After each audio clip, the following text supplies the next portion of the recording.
Para un vikingo, la batalla más crucial no siempre comenzaba con el choque de los escudos o el grito de guerra. A menudo, comenzaba mucho antes, en el silencio helado que precede al alba.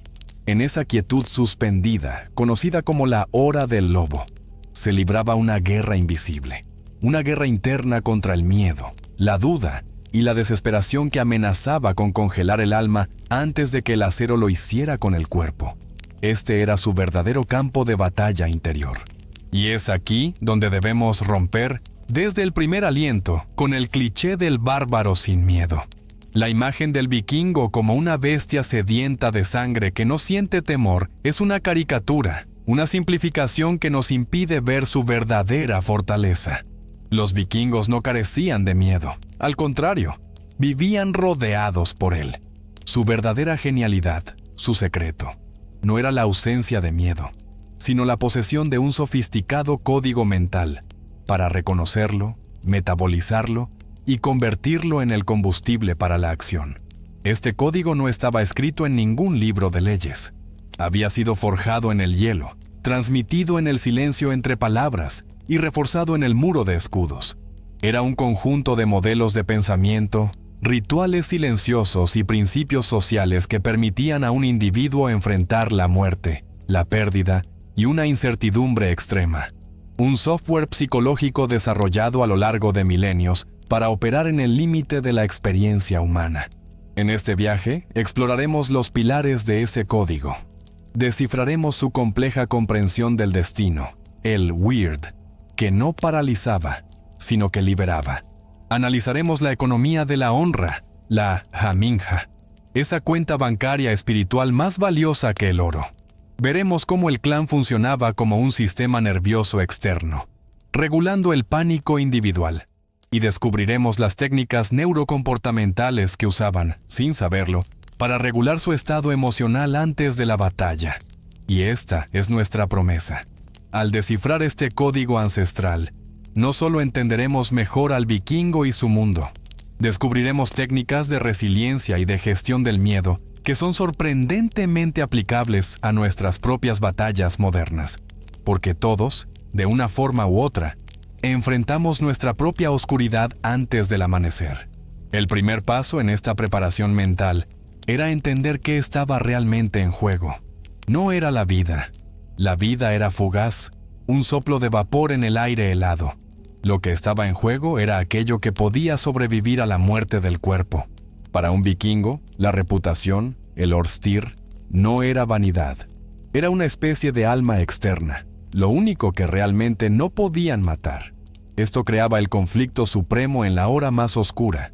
Si te enfrentas a la tortura, ¿aguantas en silencio, arriesgando una agonía inimaginable? ¿O cedes y revelas información, salvando tu cuerpo pero matando tu reputación para siempre? Este no era un dilema sobre el dolor, era un dilema sobre la inmortalidad. Y lo que la mayoría ignora es que la reputación tenía vida propia. La famosa frase del Abamal, la reputación nunca muere, no era solo un dicho poético. Se creía que la reputación de una persona era una fuerza activa que continuaba influyendo en el mundo, protegiendo y guiando a su linaje. Proteger tu honor no era un acto egoísta, era proteger a las generaciones futuras que llevarían tu nombre. Y aquí rompemos una expectativa. Sobrevivir podía ser un destino mucho peor que morir. Un vikingo que sobrevivía a una batalla huyendo o a una captura suplicando por su vida era un muerto en vida. Sufría la muerte social, perdiendo su lugar en el clan, sus derechos, su propia identidad. La muerte física era, a menudo, preferible a una vida de vergüenza. La psicología moderna habla de la identidad narrativa, la historia que nos contamos a nosotros mismos sobre quiénes somos. Para un vikingo, esta historia lo era todo. Su preparación para la muerte era, en esencia, un esfuerzo consciente y deliberado por escribir un último capítulo que fuera coherente y honorable con el resto de su saga. La vida de un guerrero era el acto de tallar su nombre y sus hazañas en una piedra rúnica para la posteridad. La peor de las muertes, la que se enfrentaba con este código mental, Era la amenaza de que el enemigo te arrebatara el cincel de las manos y terminara la inscripción con una palabra de vergüenza y cobardía. Y si la reputación era el alma externa que debía ser protegida, ¿cómo proteger la mente del terror a la aniquilación? El fundamento de toda fortaleza mental vikinga, el escudo primario que levantaban contra la locura, era su compleja y poderosa relación con el destino. Esto nos presenta el aparente conflicto entre la lucha y la aceptación. ¿Cómo se puede luchar con una ferocidad legendaria si ya se acepta el resultado final? La mentalidad vikinga no veía contradicción en esto. La aceptación del weird no era pasividad, era la liberación de la ansiedad inútil. Te liberaba para luchar con total abandono, sin el lastre del miedo a lo inevitable. Es un error común confundir esta aceptación con resignación o fatalismo. No lo era. Significaba dejar de gastar energía mental en los «y si» que nos paralizan. Toda esa energía se redirigía a la única tarea que importaba. Cómo enfrentar al verdugo, qué palabras decir, cómo controlar el temblor de tus manos. No era rendirse al destino, era enfocarse en la acción. Las sagas están llenas de héroes a los que se les profetiza su muerte. Lejos de esconderse, a menudo caminan directamente hacia ella. Usan el conocimiento previo no para evitarla, sino para orquestar un final aún más memorable, más glorioso. Desde la neurociencia entendemos el poder de esta mentalidad. La lucha contra una realidad inmutable genera un estrés crónico, un flujo constante de cortisol que envenena el cuerpo y la mente. La aceptación, por el contrario, reduce esta carga cognitiva y permite que el córtex prefrontal, la parte racional del cerebro, recupere el control sobre la amígdala, el centro del miedo. Un navegante no puede controlar la tormenta. La tormenta es el destino, pero sí puede controlar el timón de su barco. Esa es su respuesta. La aceptación del weird era dejar de maldecir a la tormenta y concentrarse, con una calma feroz, en mantener el timón firme hasta el último aliento. Pero incluso despojado de su acero, con las manos atadas y el cuerpo herido, al vikingo le quedaba un último recurso, un arma que no podía serle arrebatada: su voz, la palabra. En sus últimos momentos, la palabra podía ser usada para atacar, para defender su honor y para construir su propio monumento verbal. Enfrentado a su final, el guerrero se encontraba ante el dilema del silencio contra el discurso. Morir en un silencio estoico, mostrando un desprecio absoluto por el captor, o usar sus últimas palabras para cimentar su leyenda y asegurar que su historia fuera recordada. La elección dependía de la situación, y ambas eran formas de control. Los vikingos eran maestros del flyting, el duelo de insultos poéticos. Un guerrero capturado podía usar esta habilidad no para suplicar, sino para encolerizar a sus captores, para demostrar su superioridad intelectual y su total falta de miedo. Era una forma de ganar la batalla verbal cuando la física ya estaba perdida. Y aquí rompemos una expectativa. A veces, las últimas palabras no eran de desafío directo, sino de profecía. Un vikingo moribundo podía lanzar una maldición terrible sobre sus asesinos, prediciendo con detalle la sangrienta venganza que caería sobre ellos y su linaje. Transformaba su muerte de una derrota en el primer acto de una nueva y terrible tragedia para sus enemigos. Quien controla la narrativa, controla la memoria. Al usar sus últimas palabras de forma estratégica, el vikingo realizaba un último acto de poder. Se aseguraba de que la historia de su muerte se contara en sus propios términos, no en los de su verdugo. En sus últimos momentos, el guerrero se convertía en su propio poeta escáldico. Su aliento era la voz, su dolor el tema, y sus palabras, el poema que sería recordado mucho después de que su cuerpo se hubiera desvanecido. Pero la palabra no solo servía para maldecir o para narrar. En su forma más elevada, más inesperada y más poderosa, la palabra se convertía en risa. Una risa que no era de alegría, sino de poder. Quizás la herramienta mental más sorprendente y sofisticada de su arsenal era el humor negro. Reírse ante la propia ejecución era la máxima demostración de libertad interior. Esto creaba el dilema del buen gusto. ¿Cuándo una broma sobre la muerte cruzaba la línea de lo valiente a lo insensible. El contexto lo era todo. Se usaba entre guerreros para aliviar la tensión antes de una batalla, pero hacer una broma similar frente a una viuda reciente sería una ofensa grave que podría costar la vida. Y hay que tener cuidado de no confundirlo con una risa nerviosa o histérica. El humor vikingo no era una liberación de pánico. Era seco, irónico y a menudo subestimado. Era una demostración de que, aunque reconocías plenamente el peligro, te negabas a ser dominado emocionalmente por él. La leyenda de la muerte de Ragnar Lothbrok es el caso más famoso. Se dice que murió en un pozo de serpientes riendo y proclamando su famosa frase: «¿Cómo gruñirían los cerditos si supieran el sufrimiento del viejo jabalí?». Transformó su agonía en una metáfora de caza, una señal de venganza para sus hijos. No murió como una víctima, murió como un rey enviando su último y terrible mensaje. La psicología de la distancia irónica es una herramienta poderosa. El humor crea una separación entre el yo que experimenta el dolor y el yo que observa la situación. Al hacer una broma sobre tu propia muerte, te colocas en la posición del observador, recuperando una sensación de control y desarmando el poder emocional del terror. Al usar el humor, el vikingo adoptaba el rol del bufón, el único personaje en la corte que puede decirle la verdad al rey, en este caso la muerte, sin ser castigado. Se convertía en el igual de su propio destino, capaz de mirarlo directamente a la cara y reírse. El guerrero vikingo no moría solo. Moría como el representante de un linaje que se extendía hacia el pasado y hacia el futuro. En sus momentos más oscuros, cuando su coraje individual flaqueaba, podía recurrir a una fuente de fuerza casi inagotable: la memoria de sus ancestros. La forma en que morías no solo afectaba tu reputación personal, sino la de toda tu familia. Este era el dilema de la dignidad familiar. Mostrar miedo o debilidad traía vergüenza a tus padres y a tus hijos. Esta inmensa responsabilidad era una poderosa motivación externa para morir bien, para estar a la altura del nombre que portabas. Era común que un guerrero, antes de una batalla o en un momento de prueba, recitara su linaje: «Soy Erik, hijo de Bjorn, hijo de Hastein». Este no era un acto de ego, sino un mantra de poder. Era una forma de recordar que no era un individuo aislado y asustado, sino la culminación de generaciones de supervivientes y héroes. Y aquí rompemos una expectativa. No era una súplica de ayuda a los ancestros, era una declaración de intenciones. Al recitar el linaje, el guerrero estaba diciendo a sus antepasados y a sí mismo: «Soy de vuestra sangre, y moriré de una forma que os honre».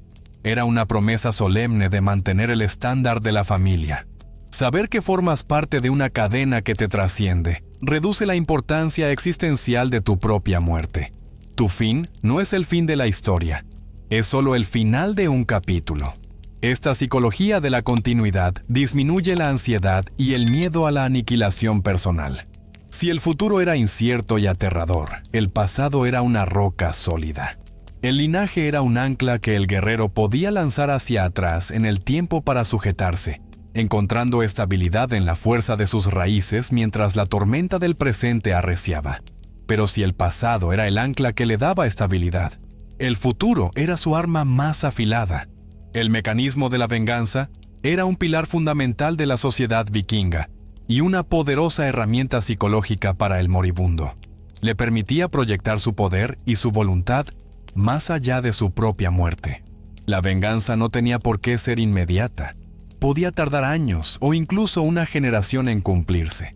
Este conflicto de la paciencia, esta visión a largo plazo, le daba al moribundo la certeza absoluta de que la balanza de la sangre, tarde o temprano, sería violentamente equilibrada. A menudo, las últimas palabras de un vikingo eran una amenaza detallada de la terrible venganza que sus parientes llevarían a cabo. Esto no era solo un alarde, era una táctica de guerra psicológica. Infundía miedo en sus captores y les recordaba que matar a un hombre no era terminar un conflicto, sino iniciar una guerra sangrienta con todo su clan. La muerte de un miembro del clan creaba una deuda de sangre que los vivos estaban obligados por honor a cobrar. En este sentido, la muerte del guerrero no era una pérdida neta, era una inversión que garantizaba una futura y violenta represalia contra sus enemigos. Saber que tu muerte desencadenará una serie de eventos le da un propósito y un significado activos. No es un final pasivo, es el catalizador de la siguiente parte de la saga. Esta sensación de ser causal, incluso en la muerte, es un poderoso antídoto contra la desesperación. La muerte del guerrero era como una semilla de lanza plantada en el suelo. De esa semilla no crecería un árbol de paz, sino un bosque de lanzas.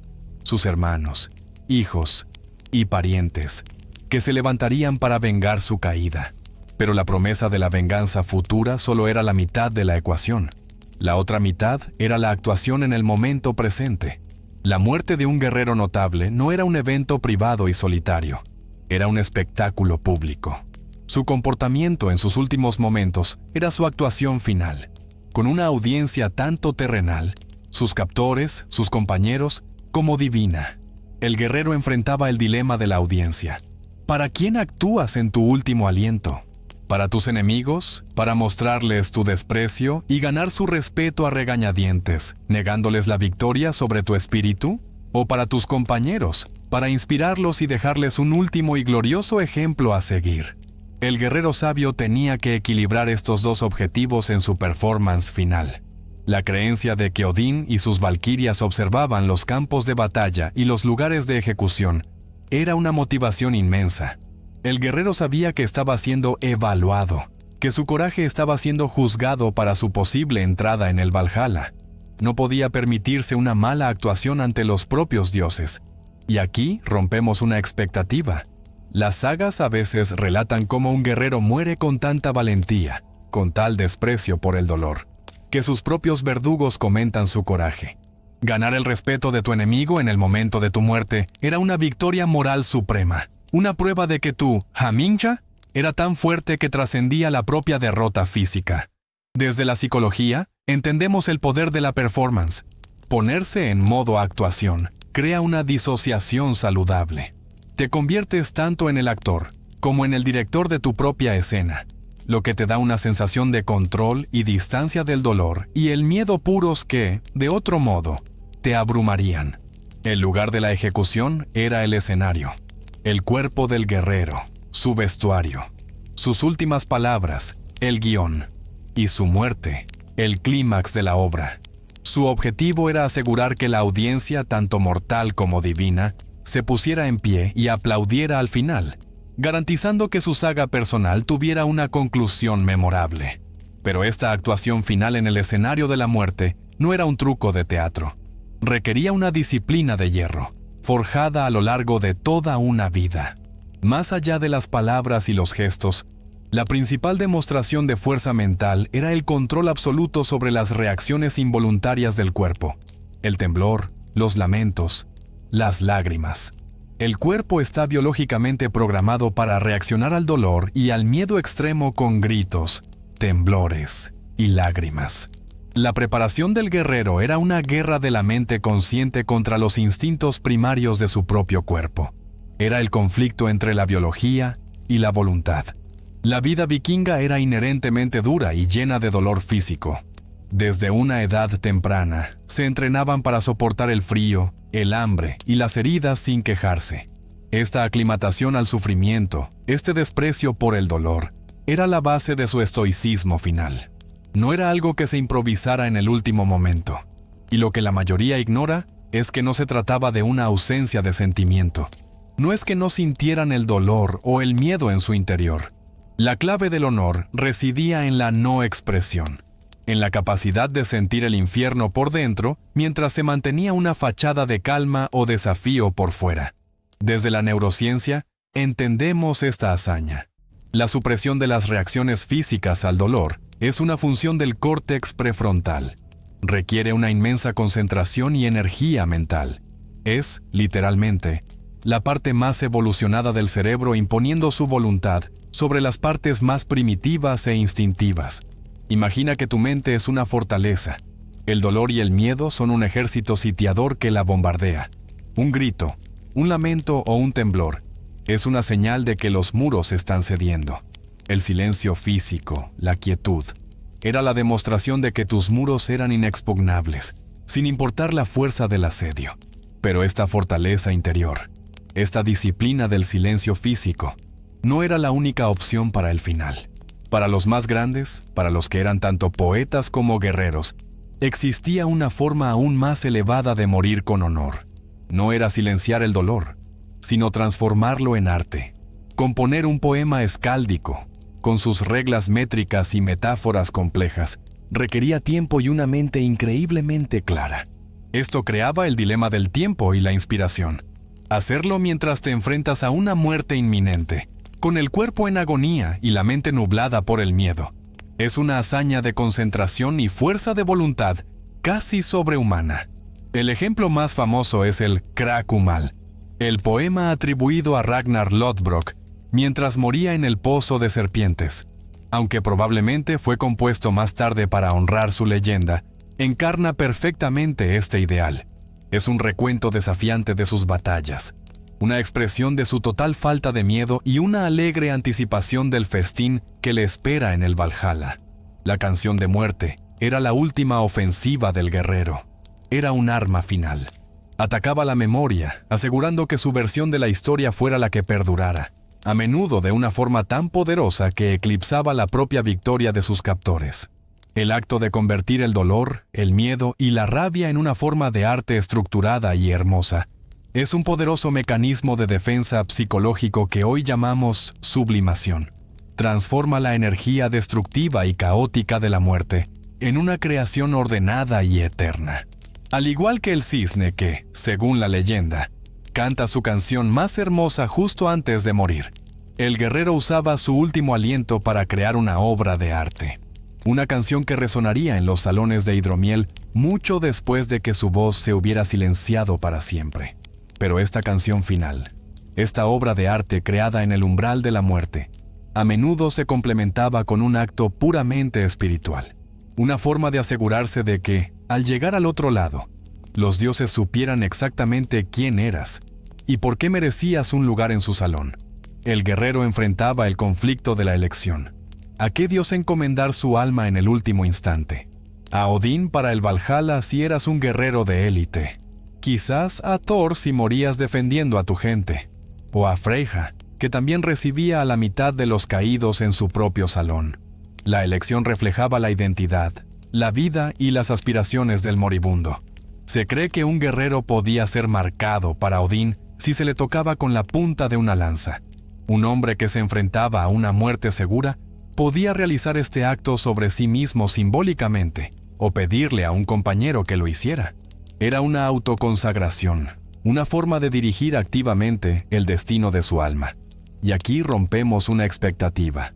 El objetivo de esta consagración no era pedir ser salvado de la muerte.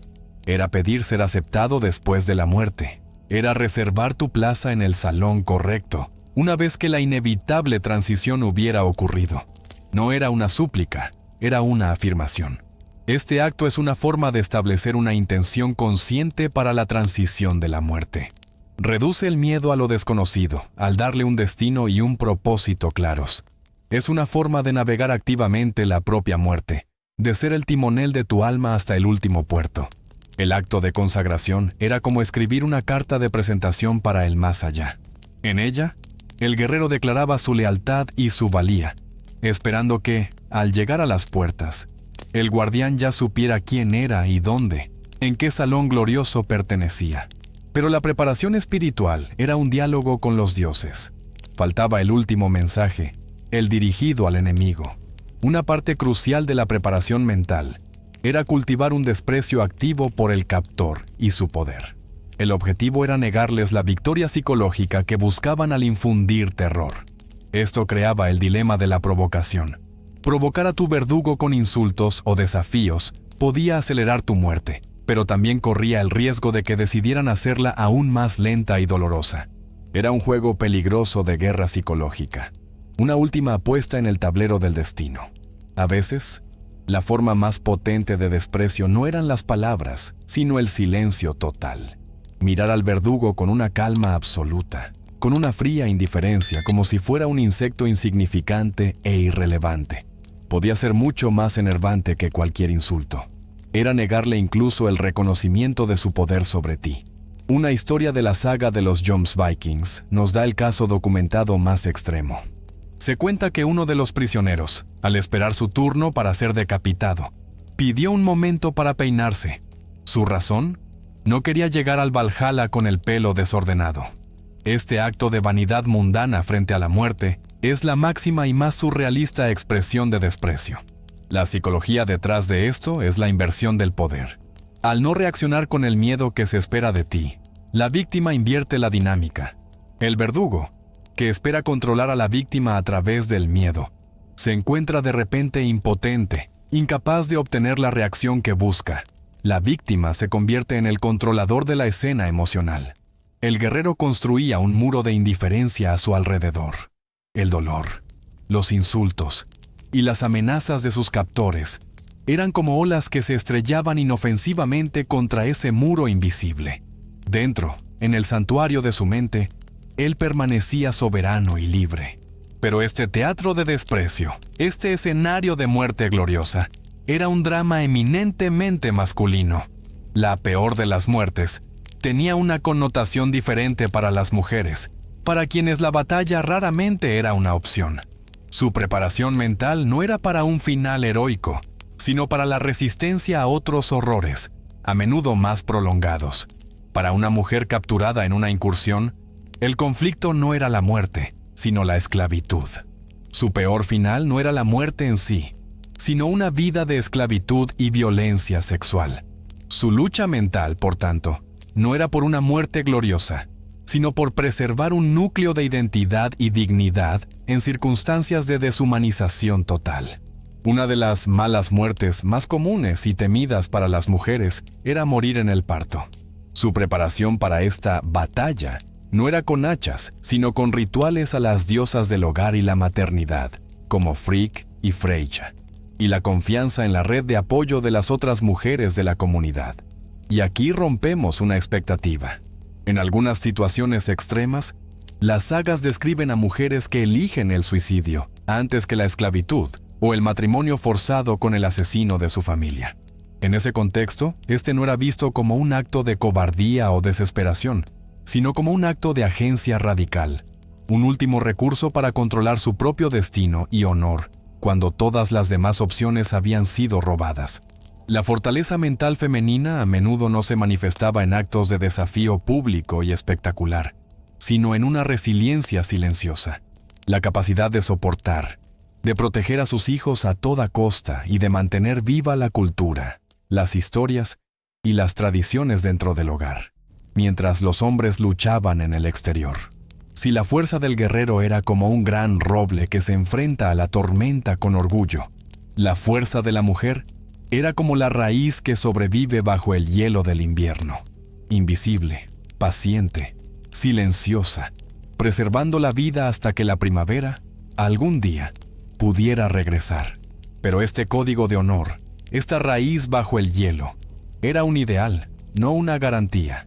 Y las sagas, con su brutal honestidad, a veces nos cuentan las historias de aquellos que no pudieron estar a la altura, sirviendo como cuentos con moralejas sobre la fragilidad humana. La sociedad se enfrentaba entonces al dilema de la compasión y el desprecio. ¿Cómo tratar a un hombre que se había quebrado bajo tortura o había suplicado por su vida para sobrevivir? Probablemente con una mezcla terrible de lástima por su sufrimiento y un profundo desprecio por su debilidad. Se convertía en un fantasma social, un paria en su propia casa. Y lo que la mayoría ignora, viéndolo con nuestros ojos, es la causa probable de este fallo. Hoy entenderíamos su comportamiento como una respuesta a un trauma extremo e insoportable. Ellos lo habrían visto simplemente como un fallo de carácter, una falta de drengskapr, de hombría honorable. El que sobrevivía a costa de su honor llevaba una carga mucho más pesada que la muerte. Tenía que vivir cada día con la mirada de sus compañeros, con el susurro de las historias a sus espaldas, y peor aún, con el conocimiento de su propio fracaso, de su propia traición a todo lo que valoraba. Y por eso estas historias de fracaso eran importantes. Incluirlas en las sagas era crucial. Reforzaban la norma social, demostrando las terribles consecuencias de no seguir el código. Hacían que el ideal de la buena muerte, por aterrador que fuera, pareciera aún más deseable que una vida de vergüenza. El hombre que se quebraba era como un escudo que se ha partido en dos en la batalla. Ya no puede proteger a nadie, ni a sí mismo. Es un trozo de madera inútil, bueno solo para el fuego.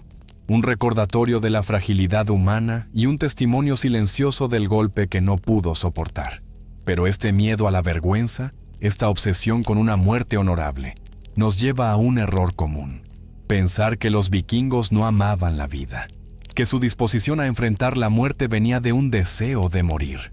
Nada más lejos de la verdad. Su disposición a enfrentar la muerte no venía de un deseo de morir, sino de un amor tan feroz por la vida. Una vida de honor, familia y aventura, que preferían perderla antes que vivir una versión degradada y vergonzosa de ella. Esto nos presenta el conflicto de los placeres. Disfrutaban de la comida, la bebida, la poesía y la camaradería. La preparación para la muerte no era un rechazo de estos placeres, sino la aceptación de que eran temporales y de que el honor era lo único eterno. Su mentalidad podría resumirse en una frase: es mejor una vida corta y gloriosa que una larga y aburrida. Valoraban la intensidad de la experiencia por encima de la duración de la existencia. Y aquí rompemos una expectativa, la del guerrero a tiempo completo. La mayoría de los vikingos no lo eran. Eran granjeros, comerciantes, padres. Su disposición a arriesgarlo todo en una incursión venía precisamente de su deseo de mejorar esa vida, de traer riqueza a su granja y seguridad a su familia. Luchaban porque amaban lo que dejaban atrás. La filosofía de memento mori, recuerda que morirás, no es para ser macabro, sino para dar valor al presente. Saber que la vida es finita te impulsa a vivirla con más propósito y valentía. Los vikingos, sin llamarlo así, encarnaban este principio en cada una de sus acciones. Podían haber elegido ser una vela que ardiera durante mucho tiempo con una llama pequeña y mortecina, segura y sin riesgos. En su lugar, elegían ser una vela que, aunque ardiera más rápido, lo hacía con una llama brillante e intensa que iluminaba todo a su alrededor, dejando una memoria de luz mucho después de haberse consumido. Pero esta vela que ardía con una llama tan brillante no lo hacía en el vacío. Un guerrero no se preparaba para la muerte en soledad. Se preparaba sostenido por las expectativas, las historias y la promesa de memoria de su comunidad. Esta expectativa comunal era una fuente inmensa de fuerza, pero también una presión casi insoportable. Era el dilema de la presión social. El miedo a fallarle a tu comunidad, a deshonrar a tu clan con un momento de debilidad, era a menudo mucho más grande que el miedo al propio enemigo. La promesa implícita de la comunidad era un contrato póstumo. Decía: si mueres bien, si mueres como uno de los nuestros, contaremos tu historia. Te haremos inmortal en nuestras sagas. Esta era la recompensa final, el contrato sagrado que hacía que el sacrificio supremo valiera la pena. Imagina a un guerrero a punto de morir, mirando a los ojos de sus compañeros. En esa última mirada no solo ve su propio final, sino el reflejo de la historia que ellos contarán sobre él. Esa mirada es su última conexión con el mundo de los vivos y su primer paso hacia la leyenda. Desde la neurociencia, entendemos el poder de este deber social. Actuar para cumplir las expectativas del grupo, para proteger a tus compañeros, libera oxitocina y serotonina, neurotransmisores que promueven la calma, el vínculo y reducen la respuesta al miedo. El deber social no es solo un concepto abstracto, es una fuerza neuroquímica que te sostiene. Un guerrero individual era una ola. Podía ser alta, poderosa e impresionante en su momento, pero su fuerza, su forma y su propósito provenían del océano del que formaba parte. Su clan, su cultura, su historia. Al morir, la ola no desaparecía sin más. Simplemente regresaba al océano, contribuyendo a su poder y a su memoria eterna. Pero para ser una ola poderosa, para no disolverse en el océano de la comunidad, el guerrero necesitaba un contenedor fuerte. Su preparación para la muerte no era solo mental o social. Estaba anclada en una vida de disciplina física. Un cuerpo fuerte y resistente era el cimiento sobre el que se construía una mente inquebrantable. El mayor miedo de un guerrero era que su cuerpo, a pesar de la firme voluntad de su mente, lo traicionara en el momento final con un temblor o un grito. El entrenamiento físico extremo era un intento de dominar el cuerpo hasta tal punto que se convirtiera en un sirviente perfectamente obediente de la mente. Era el conflicto del cuerpo traidor. Soportar el dolor en el entrenamiento, en los trabajos duros del campo, en las heridas menores de las riñas. Era como afilar una espada. Cada prueba de dolor a la que se sometían hacía que la hoja de su voluntad fuera un poco más dura, un poco más resistente a la mella del pánico. Y aquí rompemos una expectativa. La inmensa fuerza física de un vikingo no era solo para la batalla. Era también para remar durante días sin descanso, para construir un campamento en una noche helada y, en última instancia, para soportar la agonía de una herida mortal sin quebrarse. Era la base de su resiliencia general. Hoy hablamos de la conexión mente-cuerpo como si fuera un descubrimiento moderno. Para los vikingos, era una realidad evidente y cotidiana.